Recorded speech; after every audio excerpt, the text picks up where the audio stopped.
രമ്യ, നമ്മൾ മദേഴ്സിന്റെ ഒരു പ്രശ്നം, നമുക്ക് 4 ഫേസ് ഉണ്ട്. ഒരുപാട് വ്ളോഗിൽ നിങ്ങൾ കണ്ടിട്ടുള്ളതാണ്. കാര്യം നമ്മൾ വളരെയധികം നമ്മളിപ്പോൾ ഒരു ഫോളിക്കുലർ ഫേസിലാണെങ്കിൽ, അതിപ്പോൾ സേ ഫോർ എക്സാമ്പിൾ പീരിയഡ്സ് ഒക്കെ കഴിഞ്ഞിട്ടുള്ള ഒരു ഫേസിലാണെങ്കിൽ നമ്മൾ വളരെ എനർജറ്റിക് ആയിട്ടാണ് ഇവരോട് സംസാരിക്കുന്നത്. നമ്മളെ ഒബ്സർവ് ചെയ്ത് നോക്കിയാൽ ഡെഫിനറ്റ്ലി നമ്മളിപ്പോൾ ഈ ഒരു മെനോപോസ് സ്റ്റേജിലും ഇങ്ങനെയൊക്കെയാണ്, ഒരു 40s കഴിഞ്ഞിട്ടുള്ളതാണെങ്കിൽ നമ്മുടെ മൂഡ് സ്വിങ്സ് ആണ് ഹെവി. അവരല്ല. സീരിയസ്ലി സ്പീക്കിംഗ്, അവരെ മാനേജ് ചെയ്യാൻ ഈസിയാടാ, നമ്മളെ മാനേജ് ചെയ്യാനാണ് പാട്.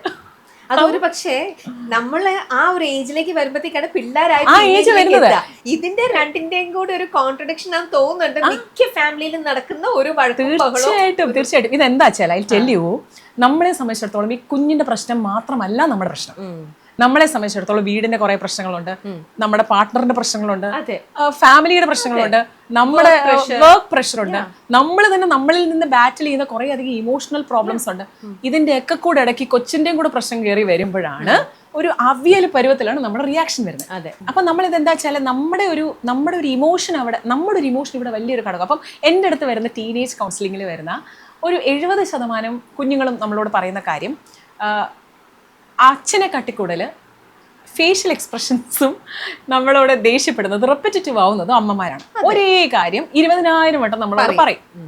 ഇത് തന്നെയാണ് ഇവരുടെ പ്രശ്നം.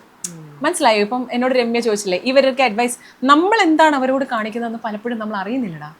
V really don't know what mood we are going through. അപ്പം നമ്മളെ സംബന്ധിച്ച് അപ്പം നമ്മൾ ഭയങ്കര ഡ്രാമാറ്റിക് ആയിട്ടാണ് അവർക്ക് ഫീൽ ചെയ്യുന്നത്. എന്തൊക്കെ പല കുട്ടികളും എന്തിനാണ് ഈ ഡ്രാമ കാണിക്കുന്നത്? ചില കുഞ്ഞുങ്ങൾ അത് തുറന്ന് ചോദിക്കും, ചില കുട്ടികൾ അത് മനസ്സിൽ വെച്ചിട്ട് അവരവരുടെ കാര്യത്തിൽ പോകും. അപ്പൊ എന്താന്ന് വെച്ചാൽ നമ്മൾ ഇങ്ങനെ പറയുമ്പോൾ അവരൊന്നും കേൾക്കത്തില്ല.